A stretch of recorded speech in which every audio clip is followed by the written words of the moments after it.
bien, bonjour, même bonsoir à toutes et à tous. Merci beaucoup d'être venus pour cette ouverture de saison de conférence de la Société astronomique de Bourgogne, que je remercie par la même occasion de m'avoir invitée. Je suis vraiment très contente de faire ça pour vous, avec vous.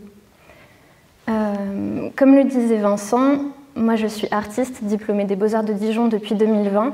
C'est d'ailleurs à cette période-là, pendant mes études, que j'ai découvert la SAB et que j'ai rencontré certains de ses membres, puisque nous travaillions à l'époque sur un projet qui consistait à inventer des paysages exoplanétaires. Je pense que je ne parlerai pas de ce projet-ci ce soir, puisque c'était un travail d'étudiant, mais par contre, je vous présenterai bien mon travail. Et avant ça, je vais essayer de définir ce domaine qui est un peu flou et qui est à l'intersection des arts et des sciences, et qu'on appelle l'art et sciences. Donc je n'ai pas vraiment de bagage scientifique, je suis chercheuse, mais chercheuse en art. Et j'ai plus de curiosité que de savoir, notamment concernant l'astronomie, donc je vous demanderai d'être un tout petit peu tolérant avec tout ce qui va se passer pendant cette conférence, et puis à la fin on pourra en discuter si vous le désirez. Je pense que le sujet va vous changer aussi légèrement si vous êtes des fidèles des conférences de la SAB, puisqu'ici il est question d'art, mais je crois que ça pourra vous intéresser tout de même.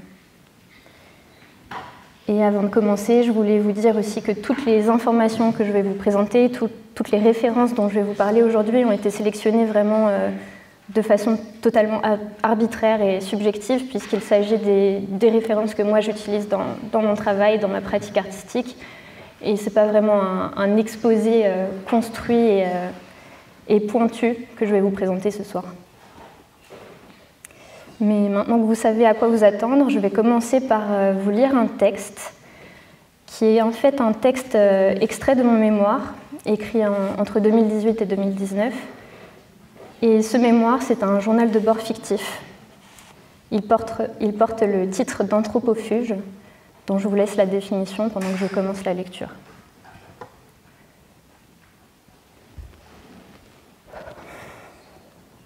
Anthropofuge, strate 2, éveil. L'obscurité plonge du point culminant de la géode, ténèbres assourdissantes. Une abondance d'étoiles me pèse sur le crâne. Je me sens minuscule, démunie face à cette entièreté absurdément colossale. J'essaie de freiner mon émoi, de maîtriser mon souffle, mais je m'enfonce, je m'efface. Je cherche à percer le rêve, à en exploser la membrane pour le faire disparaître en poussière de questions. Cosmique crève-cœur, le spectacle prend fin. Essuyant les derniers éclats de conscience éveillée, je reste assise. Infiniment éprouvée, l'univers, lui, pavane, tandis qu'à l'extérieur du planétarium, la nuit tombe. Ici, je vais citer Alain Damasio dans La zone du dehors. Petit à petit, j'avais sorti la tête de l'eau, et le vent des concepts, y soufflant, glaçait mes cheveux mouillés, me faisait le front froid. Il en était toujours ainsi chez moi. Mes sentiments se retournaient comme des crêpes. Les concepts affleuraient, l'émotion s'y lançait. Tout basculait très vite de l'un à l'autre. Fin de la citation, et je reprends la lecture du mémoire. Se rendre compte que nous ne sommes bien qu'une part infime du cosmos, c'est accuser un coup porté directement à la tête. Tout commence par une friction des tympans, suivie d'une trompette stridente, sonnant l'évanouissement proche. Les muscles se tendent, fondus au noir. Le regard renversé de stupéfaction, perdu en cavités orbitales, produit des merveilles synesthésiques. Une nuit gluante si compacte que ça me colle aux pattes comme de l'asphalte brûlant. Délicieuse odeur de noir. J'ai eu le boom, j'ai eu le choc, le parfum et le délice halluciné. L'image vient alors s'accorder. Une toile de Caspar David Friedrich s'imprime sur mes paupières closes. Puis fuse une succession de paysages aux beautés anthropofuges, des eaux catastrophiques de Turner au décor brumeux de Tarkovsky. Les volcans et les naufrages, les séismes et les orages, autant de scènes cataclysmiques qui participent au renversement impitoyable de la nature. Je me souviens de ce grand froid, de ce grand vide, de la vertigineuse splendeur d'un monde sans l'homme, où le doux pays sage n'existe plus. Comme d'insondables désastres, ces panoramas atmosphériques irradient de mystère et de désolation. La matière pulvérisée sur l'étoile brille par l'absence de l'homme exterminé. Et cette fois-ci, voilà. Cette fois-ci, je cite Thomas Schlesser dans L'univers sans l'homme, qui parle d'étoiles de Caspar David Friedrich. Elles sont discontinues et tortueuses, façonnées par l'accident. Son art ressuscite le chaos originel, c'est le Kunstchaos, et rapetisse l'homme, cet animal raisonnable, devant le spectacle d'un tout insaisissable. Alors au moment où j'écris ces lignes, nous sommes en 2018 et moi je suis au Japon en échange universitaire. Et ce qui vient de se passer, ce qui vient soudainement de me submerger comme une apnée de réalité, c'est une visite dans le plus grand planétarium du monde, celui de Nagoya. Là où la nuit n'a plus le droit à son obscurité, où le scintillement des étoiles n'existe plus, trop pollué par les publicités au néon et autres écrans de rue, je parviens tout de même, sous ce dôme, à rêver au lointain. C'est ici que commence ma fascination pour le sublime. Le sublime, c'est ce vertige de l'esprit face à l'incommensurable, un mélange de terreur et d'exaltation.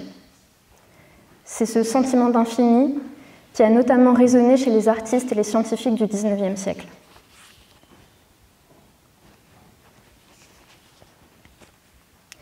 Dans le livre de Humboldt à Hubble, Le cosmos et l'art moderne de Jean Clair, j'ai découvert la figure d'Alexander Humboldt, encyclopédiste, géographe, cartographe, géologue, vulcanologue, botaniste, sociologue, climatologue, je crois qu'il a même inventé l'économie politique.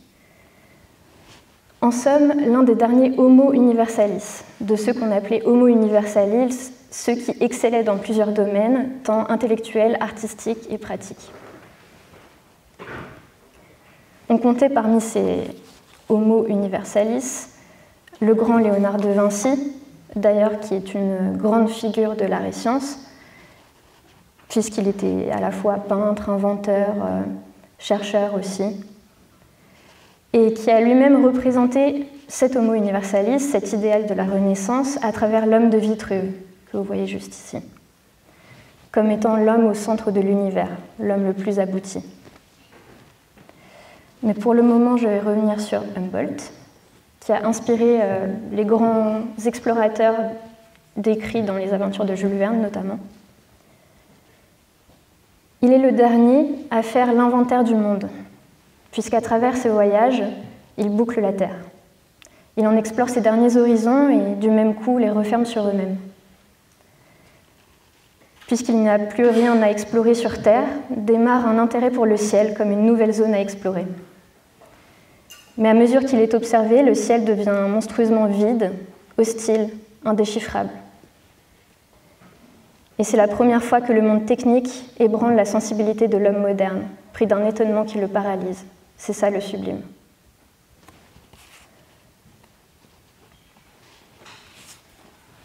À l'exaltation du beau naturel, qui marqua le siècle des Lumières, succède donc le sentiment d'inquiétude qui imprégnera le romantisme. D'abord les catastrophes qui illustrent la petitesse de l'homme face aux éléments déchaînés, puis la voûte céleste deviennent les scènes idéales pour la quête du frisson esthétique, de ce trop de grandeur dont on reparlera un petit peu plus tard, et dont parle Goethe dans Faust.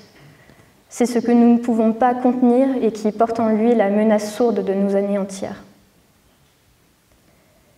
Il semble qu'il n'y ait rien à attendre de cette nature indifférente à la visée humaine, et cette pensée sombre inspire de nombreux auteurs et autrices. Victor Hugo parle du tremendum, c'est l'horreur sacrée. Rudolf Otto du lumineux, c'est le terrifiant qui ne se laisse pas saisir, qui dépasse notre capacité de perception et d'imagination. Puis l'association du romantisme au roman gothique fait naître la toute première œuvre de science-fiction, c'est le célèbre Frankenstein de Mary Shelley, ainsi que d'autres histoires aux atmosphères sombres et orageuses, telles que Les Hauts de Hurlevent d'Emily Brontë. Quant à Edgar Allan Poe, dont la curiosité pour le cosmos va bien au-delà de la simple contemplation romantique, il propose dans plusieurs essais poétiques, dont Eureka, des hypothèses cosmologiques totalement audacieuses pour l'époque et anticipe même certains aspects de la théorie du Big Bang.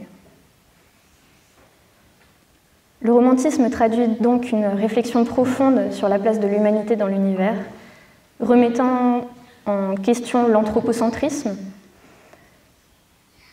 et cela ouvre la voie à des passions beaucoup plus scientifiques qui essayent de s'opposer, de contrer ce pessimisme sidéral qui a d'ailleurs sidéré les artistes.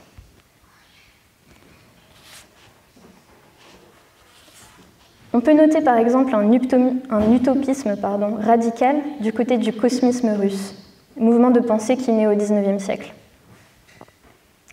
Il mêle la science, l'ésotérisme, la philosophie, l'art et la science-fiction. Ce que prescrit le cosmisme est un retour au sens, une façon de se défaire d'indicateurs outillés qui standardisent un petit peu la façon de se positionner par rapport au cosmos et qui ne disent rien finalement de notre relation à l'univers. Les cosmistes essayent de valoriser ce qui n'est pas mesurable pour redéfinir un rapport beaucoup plus intuitif avec l'espace. Et leur imagination débridée, leur ouverture d'esprit ont d'ailleurs permis parfois de transcender la logique de la science, la logique conventionnelle de la science, poussant la recherche dans des directions complètement inattendues. Ce fut le cas pour des théories fondamentales concernant les vols spatiaux et même les prémices de l'astronautique. Le cas pour le concept de biosphère également, qui a révolutionné complètement notre compréhension des interactions entre les organismes vivants et leur environnement. Ou encore des idées sur la résurrection des morts, des idées un peu folles, mais qui ont fini par inspirer des recherches en médecine, en cryogénie et plus tard le transhumanisme. On peut continuer à mettre en parallèle plein de découvertes scientifiques et d'expériences en art. Je vais vous en citer seulement quelques-unes qui, moi, ont été importantes dans mon parcours artistique. À la Renaissance, par exemple, l'apparition des premiers amphithéâtres d'anatomie permet aux artistes, comme aux médecins, d'étudier le corps. Et donc on voit déjà un partage de ces pratiques-là qui est utile à la fois aux artistes et aux scientifiques. En 1882, les Astronomical Drawings d'Étienne Léopold Trouvelot, artiste et astronome, engendrent le space art. Tout un mouvement, une thématique de l'art qui va demander à représenter l'espace et les astres observables. C'est à ce moment-là, au moment où on découvre les dessins de Trouvelot, que la prospection de l'univers se révèle être une tâche complètement écrasante. Et on se rend compte que l'art permet de développer l'imaginaire de l'infini, de faire reculer les frontières visibles et donc imaginables de l'univers.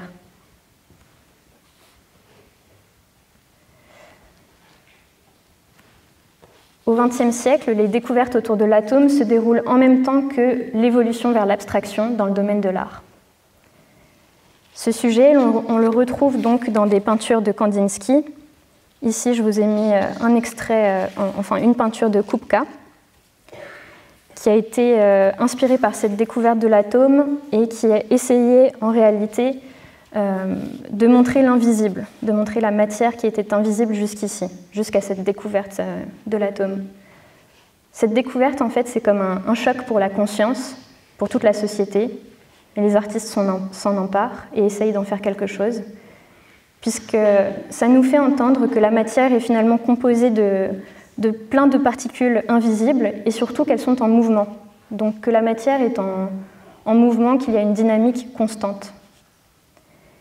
Et les artistes de l'abstraction vont s'emparer de ce sujet-là dans une volonté de transcender un petit peu l'apparence première des choses pour en explorer des vérités qui sont plus profondes. On voit aussi une peinture de Sonia Delaunay, qui est une autre figure majeure de l'abstraction et qui, elle, explore plus les couleurs et la dynamique dans les formes. Et pour finir avec l'abstraction, je vous ai mis une image d'une série de peintures d'Ilma af Klint, qui est une artiste suédoise et qui était en réalité une pionnière de l'abstraction, qui est souvent oubliée dans les cours d'histoire de l'art, qui, elle, a exploré des thématiques plus spirituelles, qui s'approchent plutôt du cosmisme, en fait, comme on en parlait un petit peu avant. Elle souhaitait illustrer les dimensions cachées de la réalité. Et donc là, ce que vous voyez, c'est une série de 10 toiles monumentales réalisées autour de ce sujet-là.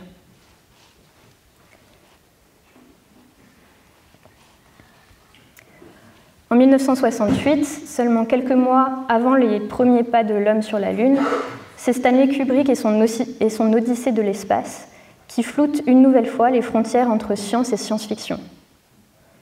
2001 donne vie à des concepts astronomiques complexes et prédit même certaines technologies de télécommunication.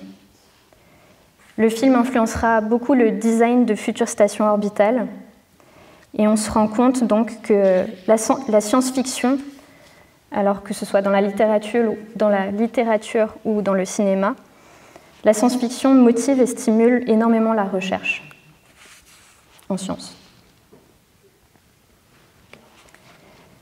Et je voulais quand même vous parler de musique en vous présentant un extrait du groupe Sun Ra.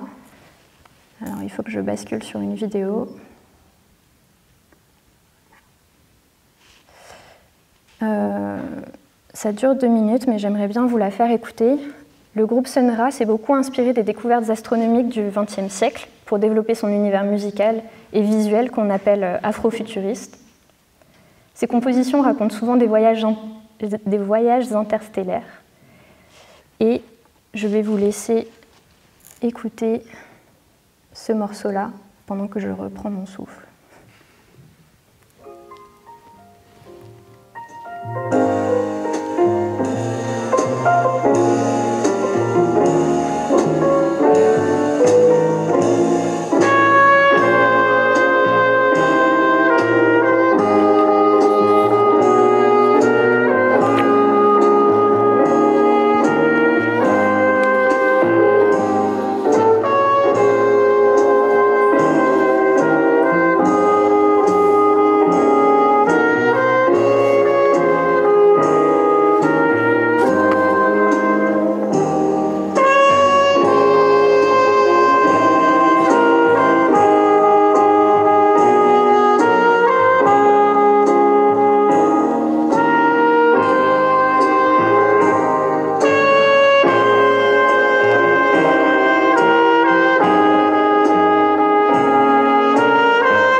Voilà, j'espère que ça vous a plu. Moi, ça va mieux maintenant.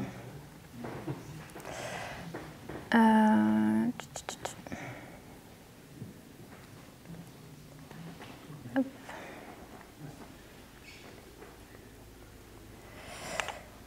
Alors, comme nous venons de le voir, l'art et la science, bien que souvent perçus comme des domaines distincts, partagent une quête commune de compréhension et d'exploration du monde. Mais qu'appelle-t-on vraiment l'art et science ou l'art-science? En fait, même dans le milieu, c'est un peu flou, on ne sait pas trop quelle appellation donner à ce milieu-là, à ce domaine. Mais disons art-science. Si nous voulions éviter les raccourcis et les généralités, nous parlerions plutôt d'hybridation entre toutes les formes de disciplines scientifiques et toutes les pratiques artistiques. Donc, disons que quand je parle d'art-science, maintenant, vous englobez toutes ces pratiques-là différentes. Mais le rapport entre chacune d'elles n'est pas si évident, et aujourd'hui, il ne s'agit plus que l'un illustre ou commente l'autre. C'est-à-dire que l'art n'est plus perçu comme seulement un biais de médiation entre la science et son public, essayant d'expliquer des phénomènes scientifiques ou guidant le public de la logique vers l'abstraction. Et il ne s'agit pas non plus que la science vienne prouver quelconque théorie artistique ou lui serve d'outil pour la création. Ça, ce serait plutôt le sujet de la technique, qui, elle, est instrumentale. Donc on distingue bien science, art et technique, qui se distinguent par leur façon de prendre le monde, d'appréhender le monde. Mais l'art est une forme de recherche et de méthodologie, exactement comme l'est la science. Elle procède simplement à des expériences différemment, de façon différente. Par exemple, là où la science cherche à être réitérable, l'art serait plus souvent dans ce qu'on appelle l'imprédictibilité, puisqu'elle propose de nouvelles réalités, mais des réalités qui ne sont ni vraies ni fausses. Elle ne cherche pas à asséner une vérité, en fait. Elle cherche simplement à poser des questions et à faire se poser des questions au public. On a tout de même tendance à les opposer, car l'art serait sensible là où la science est plutôt du côté de la rigueur, mais c'est bien à l'intersection des deux que peuvent émerger des idées, que peuvent s'articuler les débats politiques ou s'organiser la société. Et ici, je cite un extrait de L'achat du cuivre de Brecht. « Les gens qui ne comprennent rien à l'art ni à la science croient que ce sont là deux choses immensément différentes, dont ils ignorent tout. Ils s'imaginent rendre un service à la science en lui permettant d'être sans imagination, et ils croient faire progresser l'art en empêchant quiconque d'en attendre de l'intelligence. Il se peut que tel homme ait un don particulier pour une discipline particulière, mais il n'est pas d'autant plus doué dans cette discipline qu'il est plus incapable dans toutes les autres. Même si l'humanité a dû souvent et longtemps se passer du savoir comme de l'art, il reste que l'un et l'autre sont essentiels à ce que nous considérons être humain. Il n'existe personne qui soit totalement dépourvu de savoir, et il n'existe personne qui soit totalement dépourvu d'art. » La collaboration entre Bruno Latour, qui était philosophe et sociologue des sciences, et Frédéric Ayt-Touati, qui est historienne des sciences et metteur en scène, je crois qu'elle dit metteur en scène, incarne parfaitement cet équilibre art-science. Leur trilogie terrestre, composée de 3 spectacles, dont vous voyez des images, fusionne à la fois théâtre, philosophie et science, pour explorer des défis environnementaux contemporains. Ils utilisent la scène comme un laboratoire d'expérimentation intellectuelle et sensorielle, brouillant alors les frontières de ce qu'on peut connaître en termes de conférences et de performances. Dans leurs pièces, le document scientifique n'est plus simplement l'objet d'une preuve. Il devient une matière complètement malléable qui nourrit à la fois la recherche et à la fois la création.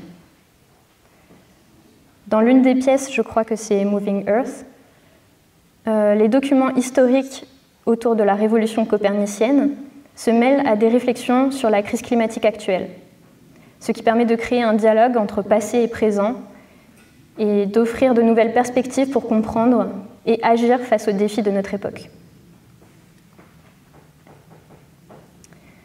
Je vais enchaîner sur une deuxième citation extraite de mon mémoire. Donc on est toujours dans la strate 2, mais cette fois-ci le chapitre s'intitule « Hypothèse Gaïa et concordance ».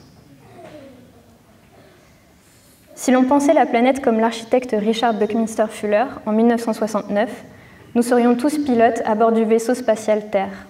Un vaisseau malheureusement fourni sans manuel d'instruction, que nous serions incapables de diriger, ou du moins plus capables depuis la disparition des derniers pirates.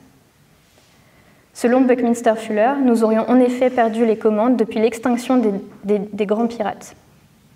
Derniers hommes capables de manœuvrer le monde avec intelligence et pragmatisme, car incroyablement débrouillards et multitâches. Suite à cet événement, s'est installée l'hyperspécialisation, qui, toujours selon Fuller, serait une forme sophistiquée d'esclavage socio-culturel, entravant la pensée globale et la compréhension du monde dans ce cas-là de complexe. Ce que nous dit Fuller, ce serait donc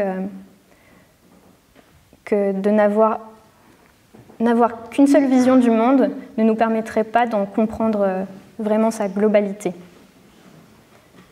Les acteurs et actrices de l'art et sciences descendraient donc de cette lignée de pirates, d'homo universalis, d'explorateurs et de pensées qui s'opposent à cette façon parcellaire d'appréhender le monde.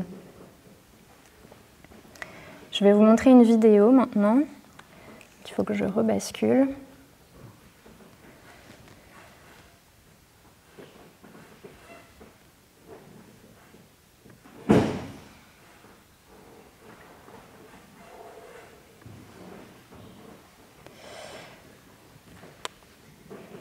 Alors, on retrouve cette approche holistique, cette façon de penser le monde dans le travail du couple Charles et Ray Eames, qui étaient designers, artistes, cinéastes, photographes, architectes. Ils incarnaient totalement l'esprit des pirates de Fuller. Le film que je vous présente ici s'intitule Powers of Ten et il nous fait voyager de l'infiniment grand à l'infiniment petit en seulement 9 minutes. Ici, j'ai accéléré la vidéo pour que vous puissiez la voir en entier pendant la conférence. Donc pendant 9 minutes, les Eames font des sauts par puissance de 10 en se rapprochant ou en s'éloignant de notre vie sur Terre.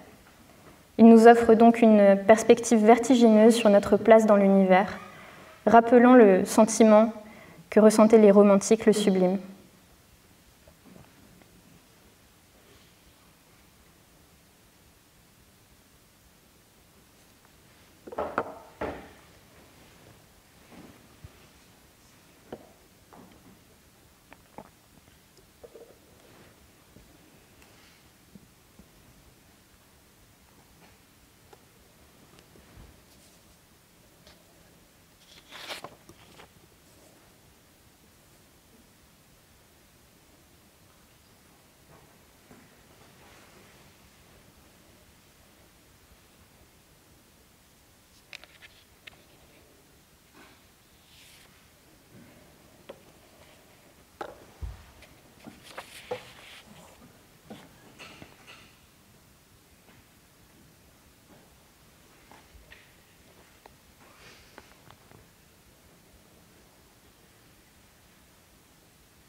Donc cette vidéo a donné plus tard naissance à une édition papier, un flipbook, avec toutes les images qui ont été utilisées dans la vidéo. C'est un très bel objet. Là où les romantiques voyaient dans ce vertige une source de terreur, nous pourrions aujourd'hui y puiser un autre sentiment. Si l'ignorance mène à la crainte, la curiosité pourrait, elle, être vecteur d'émerveillement. L'art-science a longtemps été utilisé pour alerter sur les dangers du progrès, anticipant parfois notre propre obsolescence ou disparition. On parle souvent dans la science-fiction d'époque post-apocalyptique ou ce genre de choses. Mais en changeant notre perspective, en proposant de nouvelles visions du monde, cela pourrait nous aider à repenser notre rapport à l'environnement, à la technologie, à notre humanité et aussi au non-humain, au présent comme au lointain. Je vous lis cette fois-ci un dernier extrait de mon mémoire qui suit le texte précédent, donc qui fait partie du même chapitre. Je sens émerger en moi un sentiment de responsabilité envers le monde, une envie d'en prendre soin. Je crois que les artistes ont ce devoir de faire éclore des myriades de futurs possibles et désirables, des utopies réalisables. Mais ça ne fonctionne pas seul. Il faut un groupe, de la diversité. Il me faut trouver un équipage de pirates aussi sensible à l'overview effect que moi. Donc l'overview effect dont vous avez une définition ici. Blue Marble, ou la bille bleue, fut la première photo de la Terre entièrement éclairée, prise depuis l'espace par les astronautes de la mission Apollo 17 en 1972. Alors en voyage vers la Lune. Pour la première fois, l'humanité découvrait son foyer et s'ouvrait à un niveau de conscience planétaire favorisant l'émergence de mouvements écologistes.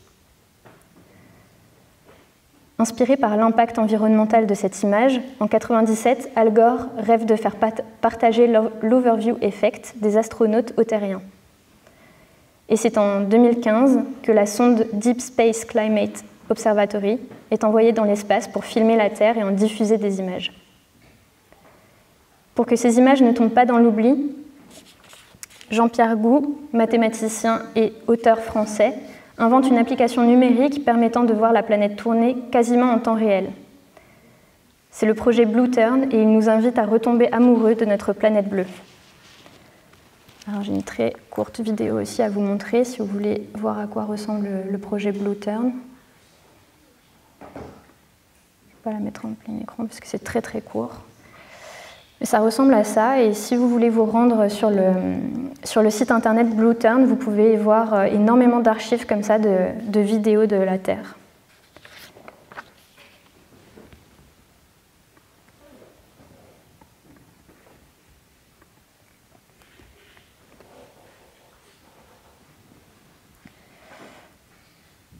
Et maintenant, je vais essayer de vous expliquer en quoi l'émerveillement est important et en quoi il peut être lié à l'art et sciences.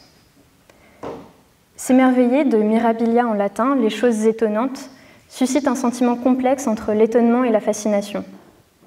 C'est une impression d'observer le monde comme pour la première fois, dans ce qu'il a d'éternellement inédit.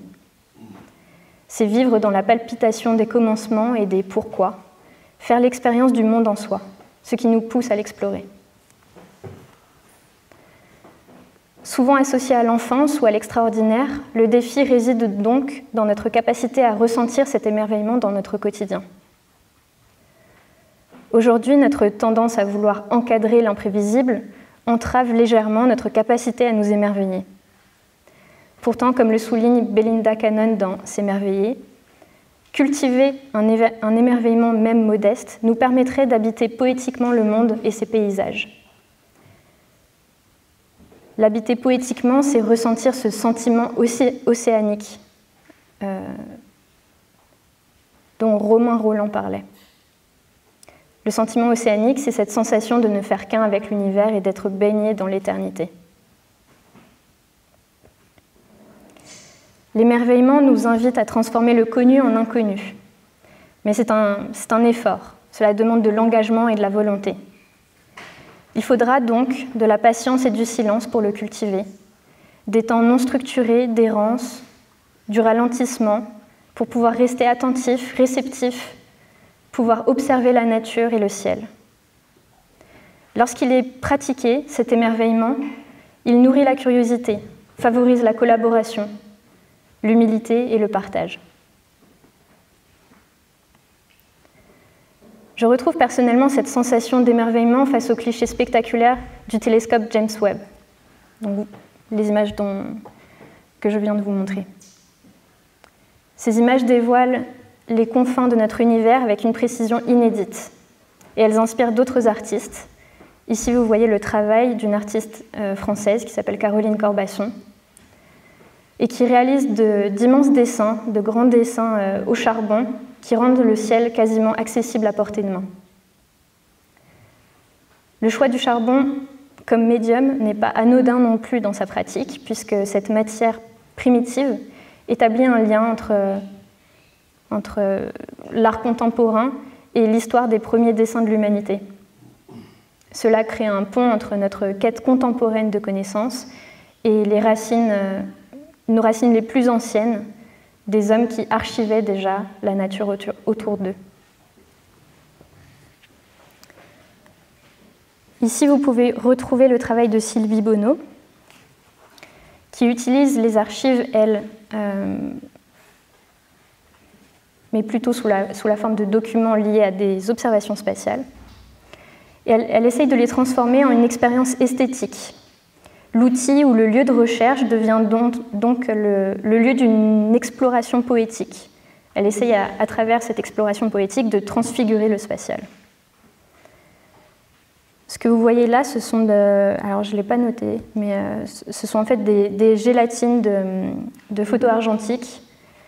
Et elle vient les retirer du support sur lesquels elles sont à l'origine pour les déplacer et les replacer, les déplacer, les replacer. Elle fait ça plusieurs fois, ce qui va donner un aspect un peu froissé presque à l'image.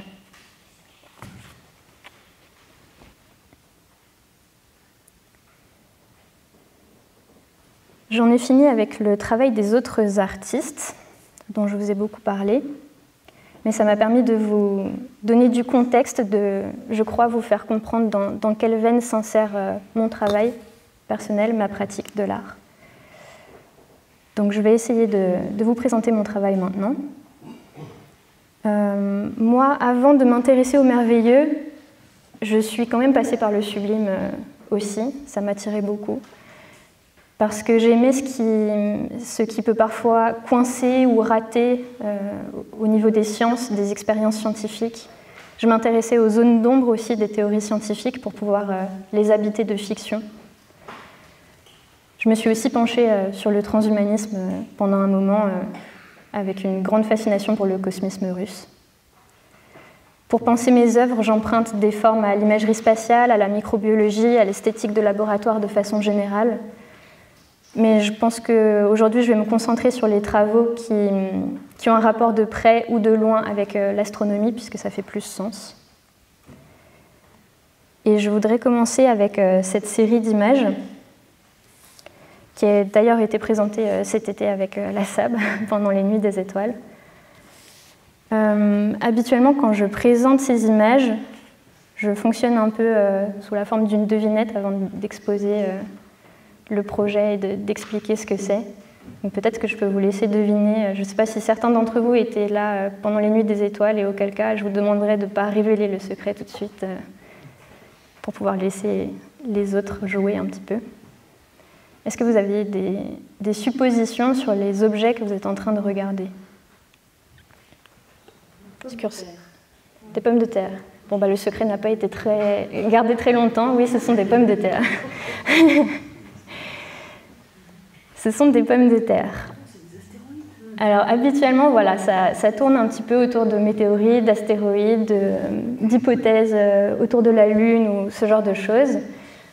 Et je pensais que le biais de la conférence, le contexte, allait vous biaiser un petit peu en vous orientant vers des sujets plus célestes. Mais effectivement, ce sont bien des pommes de terre qui ont été photographiées et autres tubercules. L'idée à travers cette série de 45 images, c'était de montrer qu'il est très facile, normalement, mais vous n'avez pas été crédule, il est très facile de jouer avec les images et de leur faire raconter des choses qu'elles ne sont pas vraiment. Et donc ça, c'était vraiment l'objectif premier de la série de photographies. C'était de prouver que ce détournement, cette manipulation d'images était très simple.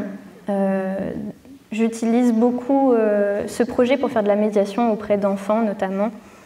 On en parle pour faire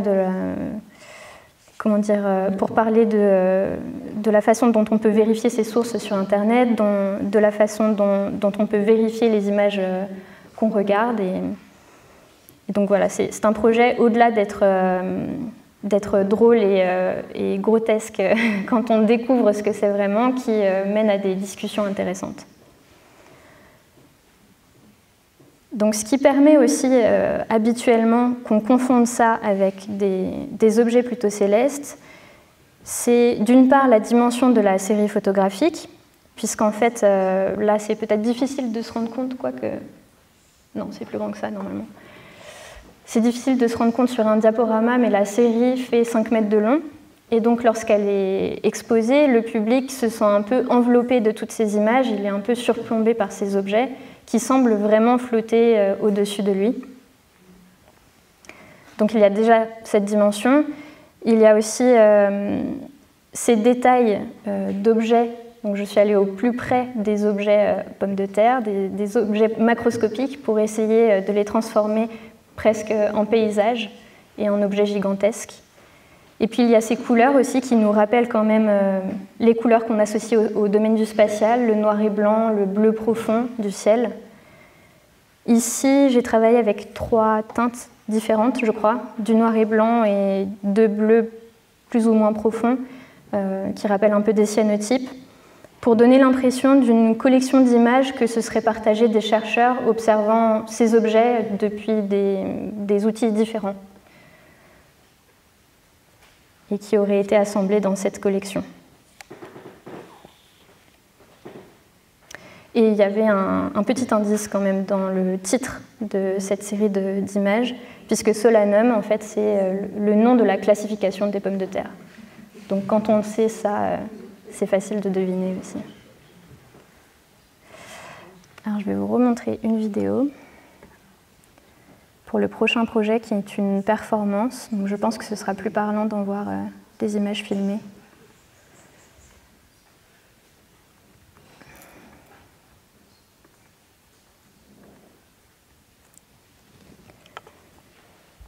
Ce projet-ci s'appelle Signal et c'est une performance. Ici, vous envoyez une captation filmée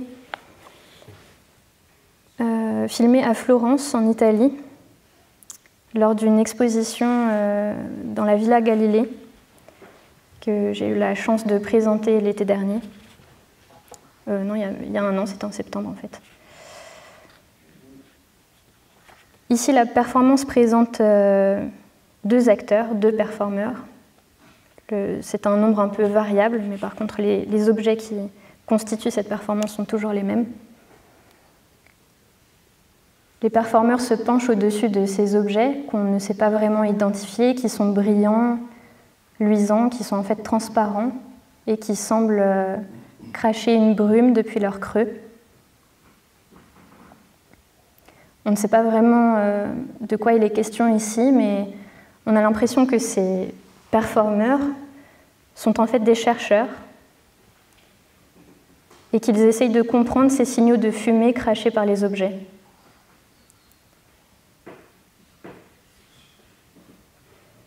On ne sait pas vraiment quelle est l'origine de ces objets. Ça varie un petit peu entre quelque chose de biomorphe, quelque chose de l'ordre du cocon, du coquillage, du minéral. On peut imaginer ce qu'on veut.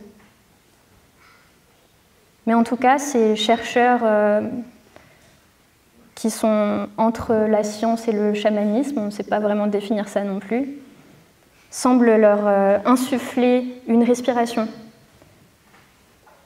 et les maintenir en vie. Ces signaux de fumée qu'ils ne semblent pas comprendre, et que nous non plus d'ailleurs, nous ne pouvons pas comprendre, ils sont intraduisibles et ils sont à l'image de tout ce que nous ne savons pas encore de notre univers, tout ce qui nous reste inconnu. Lorsque j'ai travaillé sur ce projet, alors je laisse vraiment le public y voir et interpréter cette performance comme il le souhaite, mais lorsque j'ai travaillé sur ce projet, ce que j'avais en tête, c'était peut-être des formes non terrestres, extraterrestres, qui se seraient échouées ici et dont prendraient soin ces chercheurs en essayant de comprendre leur origine et leur message, le message qu'elles portent.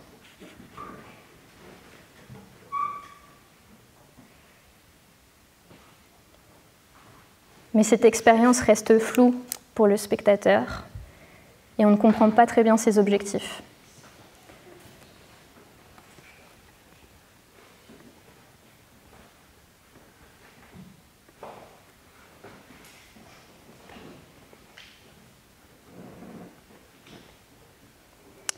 Les étangs fait suite à cette performance, Signal.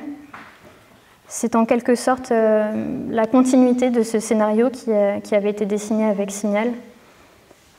Il s'agit dans ce cas du résultat de l'expérience, mais comme on ne connaissait pas l'objectif de cette expérience, on ne peut pas savoir si le résultat est un échec ou une réussite. C'est à vous de décider. En tout cas, les objets sont sensiblement les mêmes, mais ils ne sont plus ni brillants ni brumeux. Ils se sont en quelque sorte opacifiés. Ils se sont figés dans leur forme. Et donc éteints, d'où le titre. Une autre inspiration pour ce projet a été l'observation des ellipses de chute de météorites. Et donc, en m'inspirant de ces formes-là, je tenais à disposer ces céramiques de façon très précise sur cette grande plateforme laquée. Donc, je vais me servir du petit laser, tiens. En début d'ellipse de chute, on aurait donc la pièce mère, la plus grosse des céramiques, et puis ensuite des débris qui viennent continuer à se déposer dans le reste de la chute de la météorite. Encore une fois, on ne comprend pas vraiment quelles sont ces formes. À chaque fois que je les montre dans des expositions, j'ai de nouvelles suppositions et de nouvelles idées qui viennent du public. Et c'est très drôle d'entendre ce que vous voyez dans ces formes-là. Mais ce que j'imaginais, moi, c'était encore une fois quelque chose à mi-chemin entre le biomorphe et le géologique. Et je me suis beaucoup inspirée aussi des écritures de Roger Caillois en travaillant sur ce projet et de ces dires autour des pierres porteuses de messages. Donc j'imaginais un petit peu que les résidus de cette expérience signal pourraient garder ces messages qui étaient au moment de signal des vapeurs d'eau, qui étaient des messages brumeux, pourraient garder ces messages ici dans les stratifications de ces objets en céramique. Elle porterait ces informations.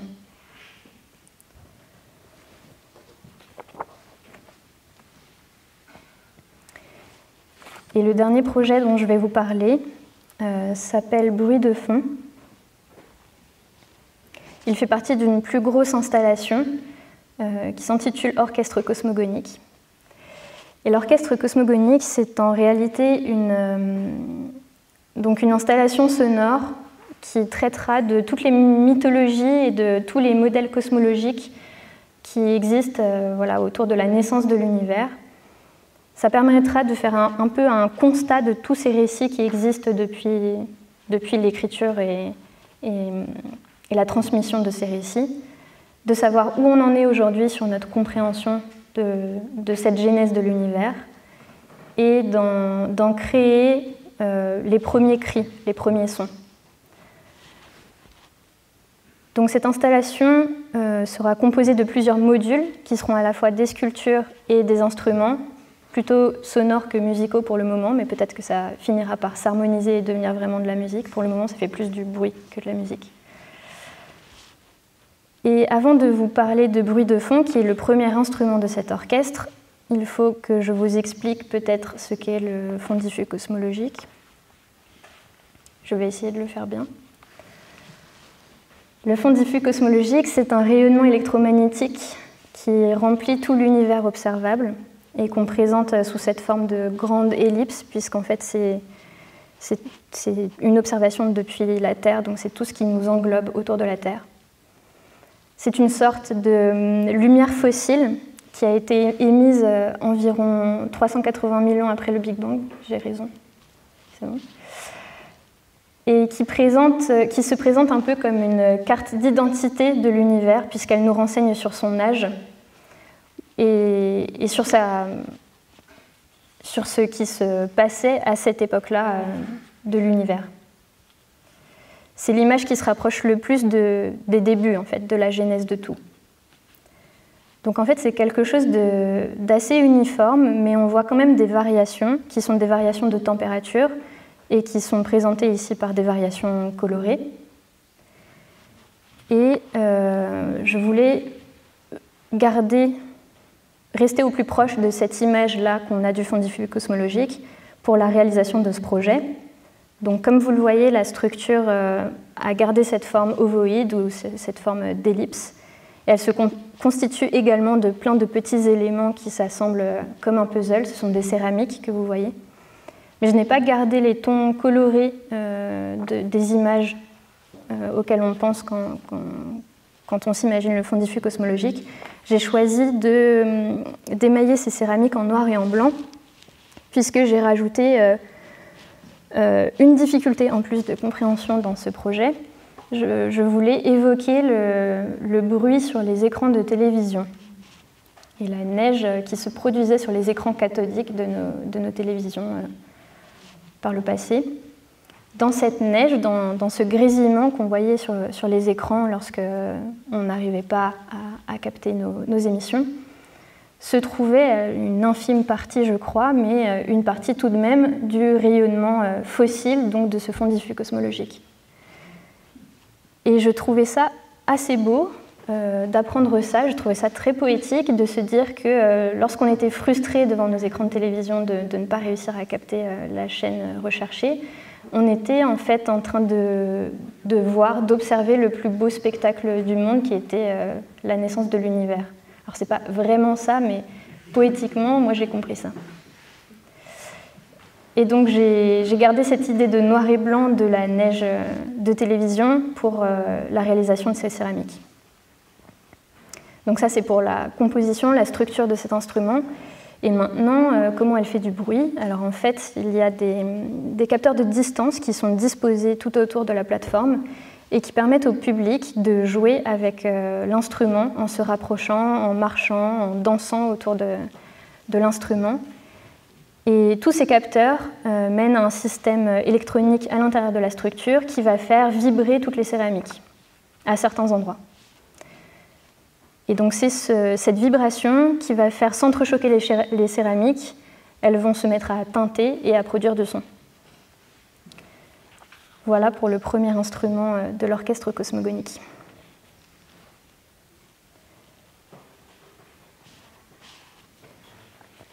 Donc dans mon travail, comme je pars du principe que la science est constatative, moi j'essaye de la faire éprouver un peu plus intimement par le spectateur pour qu'il puisse s'autoriser à voir le monde comme un réservoir de possibles.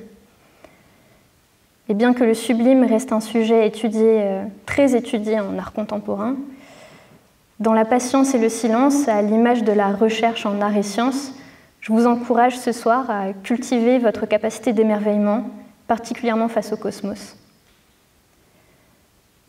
Comme l'a si bien dit Guillaume Apollinaire, il est grand temps de rallumer les étoiles.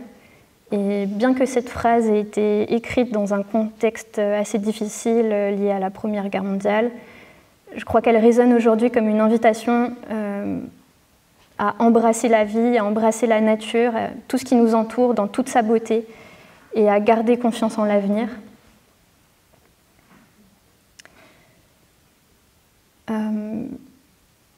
Je voulais clôturer cette conférence en vous disant que j'ai beaucoup lu, j'en suis navrée. C'est la seule façon que j'ai de ne pas m'emmêler les pinceaux dans toutes les idées. Et je voulais aussi, je vais citer Alain Damasio encore cette fois, je voulais user de la fiction comme d'une pioche pour fendre les crânes à grands coups d'imaginaire, y faire rentrer les concepts comme autant de courants d'air, aérer, faire respirer sans concession ni simplification, utiliser les possibilités de la narration pour donner vie à ma propre philosophie. Donc voilà, en beaucoup moins bien dit, c'est plus ou moins ce que je voulais faire ce soir. J'espère que vous saurez vous laisser emporter par l'émerveillement plutôt que d'être paralysé par le sublime, car je pense que l'univers est vaste, mystérieux et magnifique, et il n'attend que votre regard émerveillé pour révéler ses secrets. Je vous remercie.